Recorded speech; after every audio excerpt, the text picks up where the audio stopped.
everybody, and welcome back to the channel.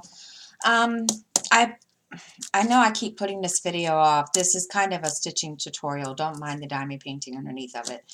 Um,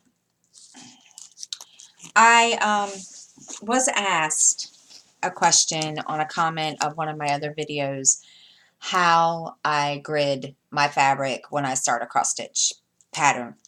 I'm going to show you guys what I do.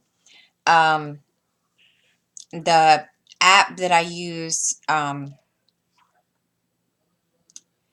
is called Pattern Keeper, but I'm going to show you what I do on my fabric. As you can see here, let me see if I can get it down so you guys can see it. As you can see here, all right, here's the first page right here. This like bold line is the page break. I'm going to be gridding this page to the page break. Okay. What I usually do when I start gridding is I count how many I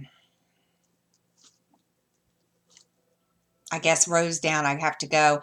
This one is 9.5. And wait a minute. Oh no, excuse me. Yeah, 9.5. And it looks like, yeah. So what I do is I went ahead, as you can see, I went ahead and made a line. I'm using a pencil because I forgot to pick up the chalk pencil that somebody had suggested to me last week in a tutorial.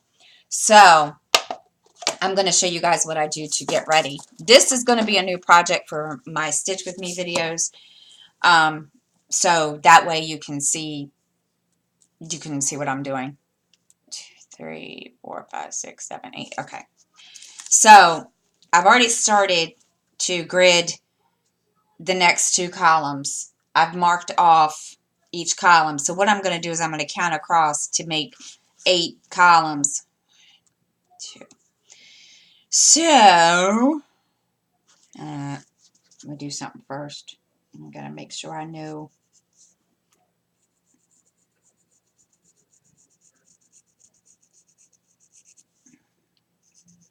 And I know pencil doesn't come out, but I forgot to get the chalk pencil that Karen Bug suggested. And so I'm having to do what I have to do right this minute. So we're going to count. There's 10 stitches.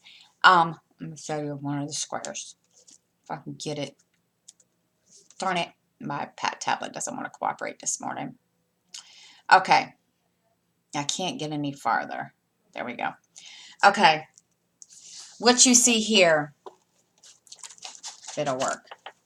What you will see here, these are 2 10 by 10 blocks. There's 10 stitches across and 10 down, which equals to 100 stitches in a block. So what I do is I will grid across, basically I'm going to count to 10 each time I make a line, and I'll show you what I mean. I know that's kind of confusing. Okay, now I've already done the first 2, kind of, sort of. I didn't like go all the way down, but I will show you what I mean. And when I count, after I get to 10, I'm making a mess here. I kind of go down with my pencil. And I used to do it lightly, but since my eyes have gotten to the point that sometimes I can't see what I'm doing, I did it a little darker. But, yeah.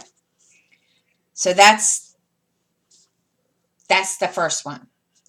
And then, you know, I'll go down like so.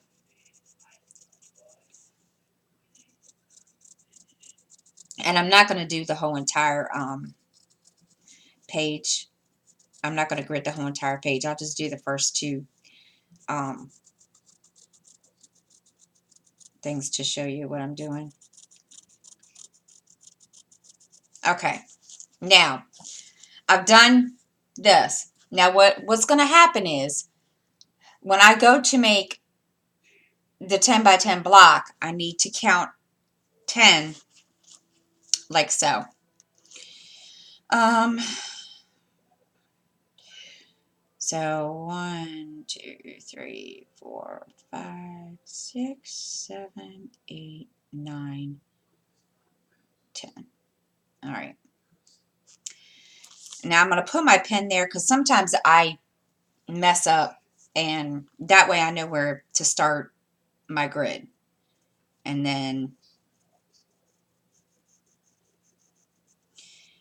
and I'm just going to go ahead and make this line across so that when I do finish this out, you guys can see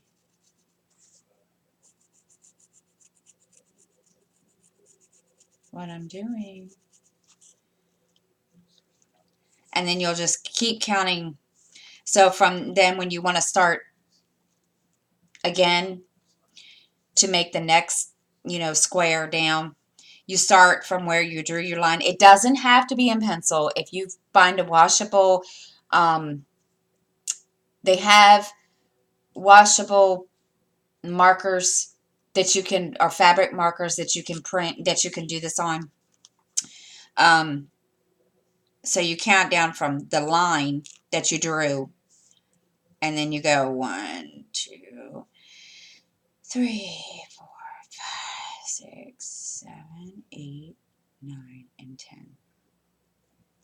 Now there are some places that you can get fabric that's already done like this, that you don't have to sit here and grid it yourself. I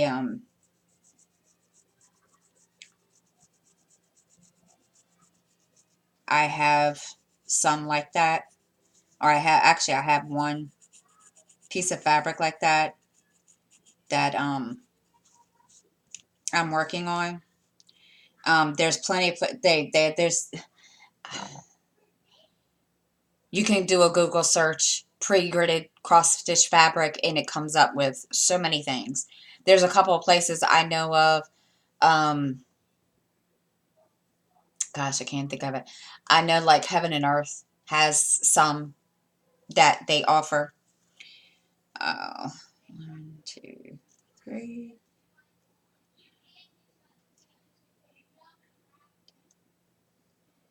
And there is, I forget what, I think it's called Magic Guide. And that fabric is the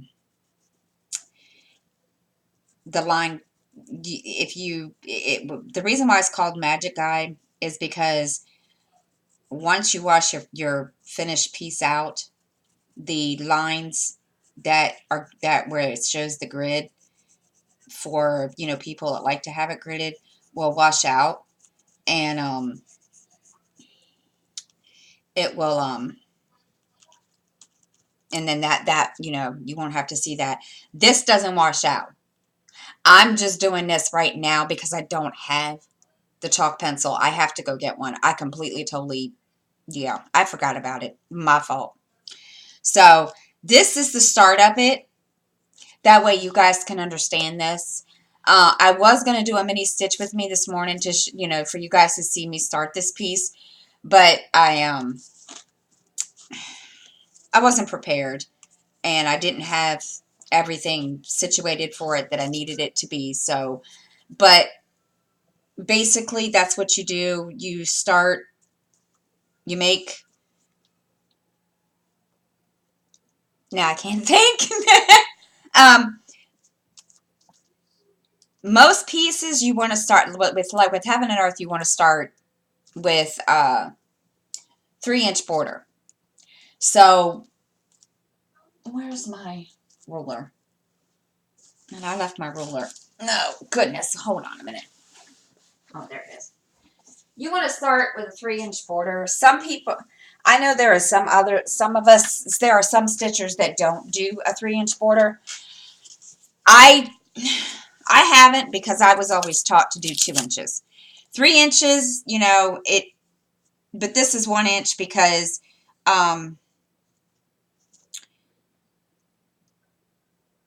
when I was at Hobby Lobby, they didn't have the size I needed. So, and this is going to be, This is going to take me a while, so I really don't need to get like a, a frame or anything like right this second. So when you start off, okay, and I did this wrong. I know I should have started this first. When you start off and you're trying to, get to set everything up. Now, because I did a 1-inch border, it's going to be different if you're doing 3 inches. Okay, you always, for heaven and earth, everybody's told me you always do 3 inches. But like I said, because I'm starting, because I couldn't find the size fabric at Hobby Lobby that I needed with a 3-inch border, or 3 inches in, I'm doing 1 inch, if that makes any sense. So what you do is you go from the edge of here, and there's your 1 inches right there. And then when you're going to measure from the top, make sure that you're able to at least make a connecting line to where you marked off your 1 inches when you measured from this way. And then when you go to do the grid, when I start, I make, after I know where my 1 inches or whatever, 2 inches, 3 inches, whatever, where I'm always, draw my line down so I know where I have some kind of a starting point to do my columns. I know this is not making any sense, but I'm trying here, guys. So this will be your page once you get it all gridded out into 10 by 10. And I'll do it again so that way you guys can see what I'm doing. Okay. I don't know if I can get any closer. If I can't get any closer, you let me know. I mean, if you need to get closer, and it looks kind of blurry, I hope not. Okay. I usually take a straight pin to keep track of what I'm doing. Okay. You're going to count from the line that you just drew, from this line. So 1, 2, 3, 4, 5, 6, 7, 8, 9, 10. And then I kind of stick it up at the above where I'm going to draw the line, because every time when I tried to put it like here where I know I need to start the line, yeah, it doesn't work. So, and then I'll just very carefully go down and make the grid.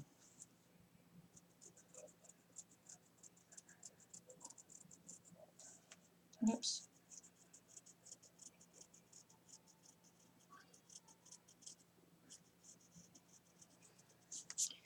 And then, then you keep keep doing that until you get, as, like I'll stop like right here, because then your hoop is in the way. Now, mind you, this is for big, for big projects. You don't have to do this for small projects. If you're going to do a big project, like a big, huge, hella big project, then yes, I would suggest this. And that way, because for me, it was easier for me because I tried to stitch stitch up, a big piece and without gridding, and I screwed it all up to pieces, and I had to throw the thing out because, oh my gosh, it was awful. So you're just going to do it across until you get 10 by 10. Make sure, now sometimes I know I've done this, you can count and you might miscount and get one less, one more. Make sure you count it at least a couple of times to make sure you've got your 10 across. And the same thing when you do down, because sometimes you'll find you could be sitting here and a grid, one of these grids doesn't look like it's supposed to. And I've gotten to that point where I can tell if it doesn't look like it's supposed to look, then, I know I screwed up somewhere. So that's basically how I would start a page. Now, when I do the Stitch with Me this coming week, I will show you all how I start stitching on the page. I don't do any special stitches like the pin stitch, the loop start, whatever. I just start. So I will show you guys how I start, cross stitching and so forth and so on. And I think that's it, guys. So thank you, and I hope this helps some of you that had questions. And if you have any more questions, please, or comments, please post them, comment below, and like the video. If you like the video, please hit the like button. And until then, make every day a crafty one. Have a great day.